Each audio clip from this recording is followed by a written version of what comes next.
All right, Ambush. Today we are joined by one of the members of Mise on Scene who have been recently awarded the Rock Artist of the Year award from the Western Canadian Music Awards 2021, and they also released a banger of an album in 2020 entitled Winnipeg, California, and we're going to be diving behind both of these things here today with my guest, Stephanie from Mise on Scene. How's it going today, Steph? Oh, I'm fabulous, and even better now that I'm talking to you. Ooh, I love that. I love the energy, and I am very, very excited to dive into the last couple of years here, this latest album, maybe what the future holds as well. But of course, to get there, we have to start somewhere. So I would love to start with, when was this latest album, Winnipeg, California, actually crafted? Because you guys gotta get inside the studio with a very esteemed producer in one Eric Ratz. So when exactly did you guys get into the studio? When were these songs actually recorded? So these songs were recorded in 2019, and we finished in the summer of 2019, and then fall, I guess. Yeah. And then we started releasing singles in March when the world ended in 2020. And then we released the album in October of 2020. So, but it always takes so long. It's always interesting when people ask me that, because I was at a songwriting residency at the Banff Center, and I wrote a lot of the songs there, and then kept writing for about a year straight. And we had about 50 or 60 songs, and then we demoed 25 of them, and then we only picked 10 for the record. So there was a huge outpour of music that was being written at around that time. And I was writing right up until when we were recording, and it was sometimes okay, I'm going to quickly write a bridge for this song. I think we should really consider this song. And, talking to the producers, because I was just kind of going through a pretty prolific songwriting time in my life, which is awesome because we were also nominated for Songwriter of the Year for the Western Canadian Music Awards. Didn't win, but still we got nominated. So I'm very happy about that. But yeah, so the whole process has been since 2018 really. And yeah, now it's 2021, almost 2022. It's crazy how the time flies, but making an album, it takes time, it's your baby. So you have to make sure that you're making all the right steps at the right time. Oh, absolutely. Especially if you want to make sure that you're doing everything properly, that everything has the right promotion, that you have the right hype behind everything. You want to pick the singles. How in between, how far apart do you want these singles to be? There's got to be a game plan. And some people maybe don't realize that sometimes you have to have multiple plans, where a 6-month plan, a year plan, a 2-year plan, a 5-year plan, whatever it happens to be. But the band is a business. So you had these since you've written them maybe 2018, sitting on them since 2019, but it takes time to make sure that you want to do everything properly. And of course, since the game unfortunately flipped and changed on everybody, you also had to adapt through that as well, right? Oh yeah, that was a nightmare, because we were so excited for this record, because when we were working, so we did 2 songs with Dave Genn out in Vancouver, who, for those who don't know, he plays in 5440 and he was in the Matthew Good Band. And he's just an excellent producer and player. And and with Rats too, when we were picking songs, it was really hard for them to narrow down songs because we had so many great ones. We were just going through a very serious writing phase. And when you write that many songs, it becomes really clear, what the vibe is of that moment of your songwriting. It starts to become really clear, which songs you're going to pick to create the vibe. Anyway, so we had all these great songs, and there's still 10 that we'll get into that later, but there's still a bunch more that we didn't record with them for this record that were just they're just too good to not record. So we're gonna do that. But it was interesting because when we were talking about what songs to pick to record, we were also, thinking okay, well, which ones are going to be the singles and all that stuff. And then when we were sort supposed to release our first single in March 2020. We were supposed to be at Treefort Music Fest in Boise, Idaho, which is this really amazing festival. And we were supposed to be opening for Lauren Ruth Ward. And it was just going to be this awesome experience. And we were so excited. And then this pandemic hit and we were like, what is going on? And like, so for us, our original strategy was like 2 or 3 singles, release the record in July. And shit hit the fan. And it was the most like flying by the seat of our pants kind of release I've ever had to do, because nobody knew what they were doing. Nobody knew what the world was like. Like media was all over the place. Publicity was like, I don't know what's going on. Managements and labels were like, what's going to happen? Like, maybe we can tour in the summer. Like everyone kind of like kept having that hope that everything's going to be okay, and it never really like got okay, right? Like it's been like it was like a solid year of like nothing happening. So instead of releasing like the 2 or 3 singles, we're like, okay, well, how can we, I guess, just extend this process of releasing more singles? But before we figure out when we're just going to like call it and like release the record. So, we pushed the release date from July 17th, I think it was, to October 9th. So that's pushed back like a couple months, and in that time, it's like, what are you going to do? So we're like, okay, well, we have to like make music videos and we need to, try and release as many singles as we can, but we also like can't get together with anybody. We were supposed to fly to Toronto for a music video. We were supposed to fly to Vancouver to make a music video. And instead, like, because Jody and I have a background in art and photography and video and all that stuff, we decided that we'll do this ourselves. And so like, it was a lot of work, but it made being able to make the content possible, because you couldn't get together with anybody, you couldn't do anything. So it was very scary at sometimes, because you're like, oh, this is like the best record I've ever made. And like, it's all going to go to shit because now I can't properly promote it. Like it feels that way. And you're like, fuck. So I don't know. Like, I think we did our best. I think we did a really good job considering like what we were like thrown into. But I'm definitely looking forward to like a more like stable release plan for the next one. I can definitely attest to that too, for sure. But it's good that you were able to adapt and that you had skills that you were able to put to use. And I'm sure that there's a few people, be damned, who maybe said, arts degree, what's that gonna do for you? Well, guess what? They made awesome music videos out of it, baby. Yeah.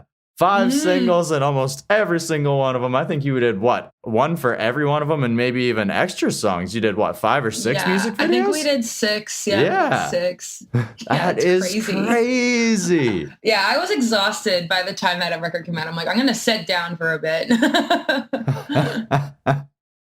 So, of course, you mentioned that you had to push it back a few times there. Otherwise, there was quite a bit of adaptation. So, once the record finally did come out there in October, what was that sigh of relief, that feeling once it was finally out into the world? Was it a sigh of relief? Well, yeah, but like then it's also kind of like, now what? Because we're supposed to tour, right? And we're supposed to have a release show. And so like that just wasn't on the table either. So it was so weird. It was kind of like, did this even happen? Like, it almost felt like it almost didn't happen at times. And then there were other moments where I was like, oh my God, thank God I can like take a break for a second, because I just, holy shit, that was just so much leading up to that. Because, here we're getting ready to go in March thinking July is the release, and then it ended up being October. So instead of just like working really, really hard from March to July, it was March to October, which is like quite a bit longer. It's like half a year. So it's like we were pushing pretty hard for half a year. So we were exhausted, but normally you're getting ready for a tour, and you're applying to festivals and you're starting to get ready for all that. And none of that happened. So we've never really been able to properly tour this record, which is still kind of sad. I don't even know if we'd be able to properly tour it before new music comes out, like, because things are just changing all the time. Right. And, for everyone who's toured, like, it's not exactly like, it's not a vacation, first of all, and it's not cheap. So, you're not going to want to go if, venues don't have like enough seating. You're not going to want to go if like that province isn't like, and I'm talking just national touring, like international touring is a whole other can of worms, but like, you know, in terms of national stuff, it's like, well, how is that province doing right now? Like, are there lots of cases? Like, what if someone gets sick? Like, you know, and it's just so risky that it's like hard to, like, you want to do it. Like everybody wants to do it, but you don't want to like just go too soon and like potentially lose a lot of money. Mm-hmm. Well, especially in Canada where it's difficult, where your meccas, your main cities are so far and few in between, where you can do an East Coast tour, you can do a West Coast tour, but even in just doing an East Coast tour, you can do a lot of the GTA, you can do Montreal, but even just to try and get to the Maritimes from there is still hours on top of that.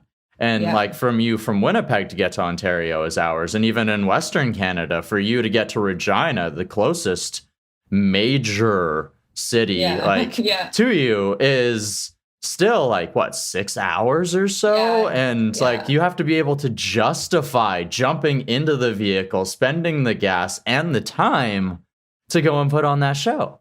Yeah, it's like Canada, that's where like Canada's a really tough place to tour because, and it's not that Canadian artists and musicians don't want to tour Canada. They want to. It's just so fucking big. Like, it's just huge. It's kind of like Australia. Australia is like that too. Like when we went there just for a showcase and ended up having a show in Melbourne and in Brisbane. And you couldn't drive. Like driving was not an option. You had to fly in between those two places. And so I thought that was kind of interesting. But, you know, when you're in Europe or in the States even, like everything is so close. Like it's a couple hours away, like 2 or 3 hours away. And in Europe, that's like, oh, that is so far for them. Like for them to get into a car and drive 3 hours is like, oh my God.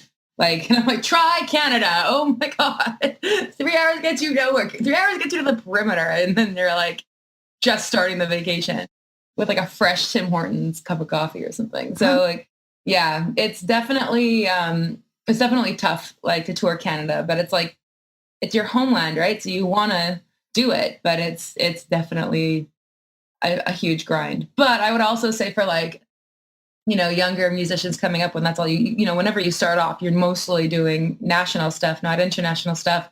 And, you know, if you can tour Canada, then you can tour anywhere, because if you can come back from Canada without being too much in debt, without your car breaking down too many times, with some good shows, and you're still a band, good for you. You'll be just fine. And even just having that opportunity to create those memories and otherwise of being able to go and meet new people and all those things. And there's people in Canada who truly appreciate you for being able to travel those distance, and they will become diehard fans who will follow you for freaking life just because you came to their city once and like talk to them after the show.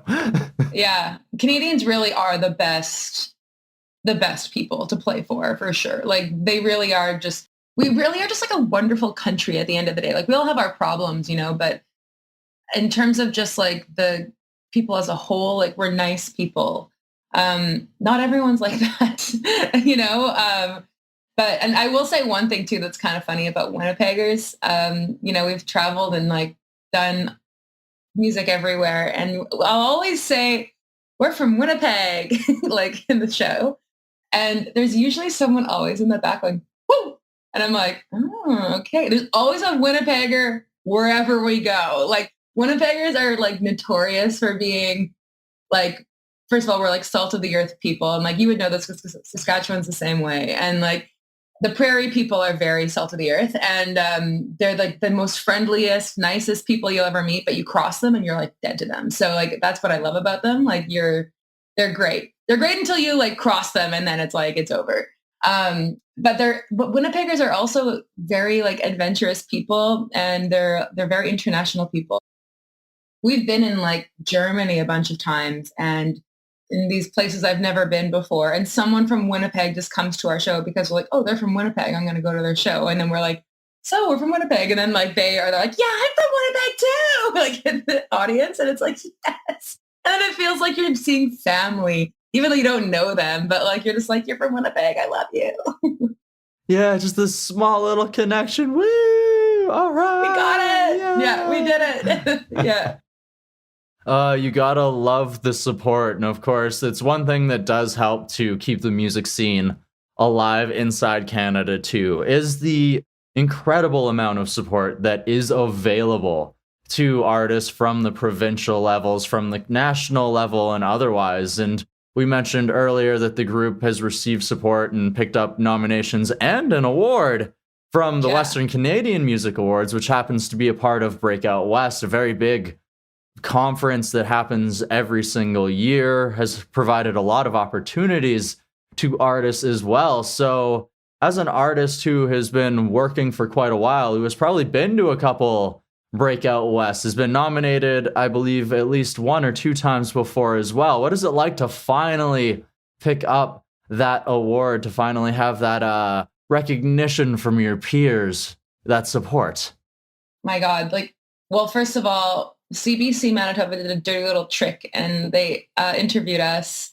And right before they interviewed us, they're like, our manager's like, okay, you got to go to CBC for, the award ceremony was later that night. They're like, go to CBC for this interview and do a live performance for the WCMAs because you're a nominee. Okay, cool.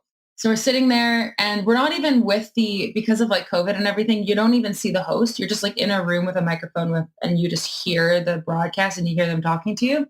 So Jody and I are just sitting there, like waiting for the interview, like got our guitar, like getting ready to play. And then like we're hearing the radio and they're like, and now, as a part of the WCMAs, blah, blah, blah, like we are going to announce the Rock Artist of the Year. And Jody and I look at each other and we're like, are you serious? Like, are they going to announce the award right now?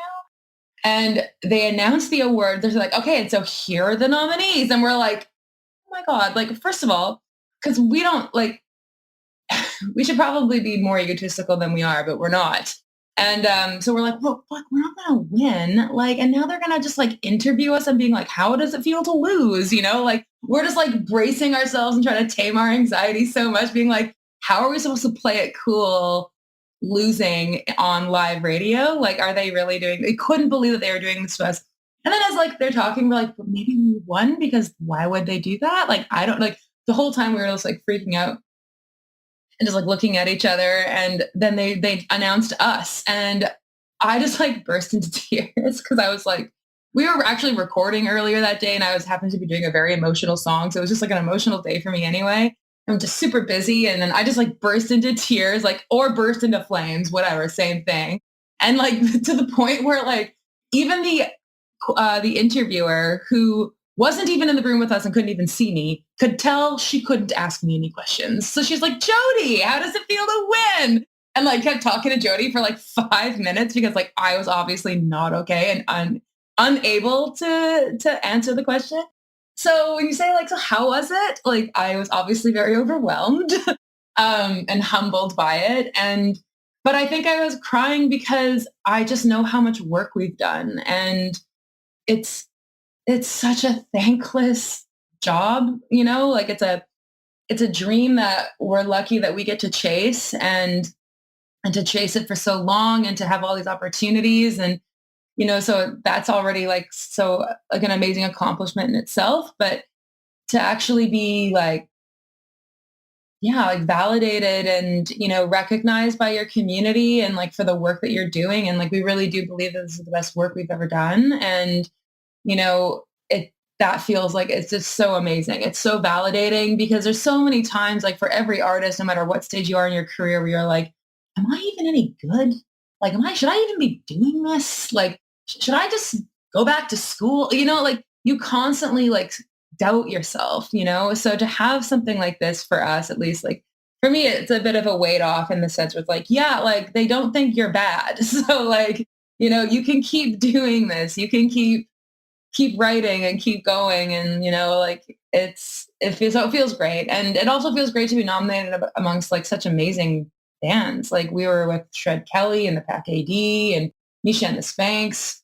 I think there was like one other one. I can't remember who it was, but yeah, like those are just amazing artists too. So it's like to even be nominated alongside them is amazing. And then to be recognized. And then also like, it was nice to see so many females in that category. Rock is a really male dominated category. And, women are making really great rock music, you know, like Kurt Cobain always said, we're the future of rock. So it's nice to kind of like have, you know, be recognized in that category. It's very competitive and it's a really hard category to even be nominated in. So to win is really great. And like, it's also just good to like, I hope I inspire young women who are thinking about doing rock music because, or, you know, sometimes you can feel like you have to stick into a certain genre and you don't have to do that. It's very true. Representation is very, very important.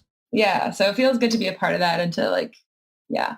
But yeah, winning the award is just, oh my God, I'm so happy. So happy. I'm so happy. That's good. I'm glad that you could have that moment, and I'm glad that it confirms inside you that you can continue to write music, even though I'm sure over the last 2 years since recording Winnipeg, California, you've been writing anyway, because having some time off, maybe a little more time at home, is maybe allowed for a little bit more creative energy to be taken out. So, of course, you also mentioned that there's 10 songs that potentially being held on to here as well. So what does the future hold here? Is there new music potentially on our horizon? Yes, there is. So we are actually just finished recording. So yeah, like I said, there was, oh gosh, yeah, at least 10 songs that could have been like, could still be used. Like they're still good. They're still good songs. They're still good enough to like, you know, to keep pushing forward.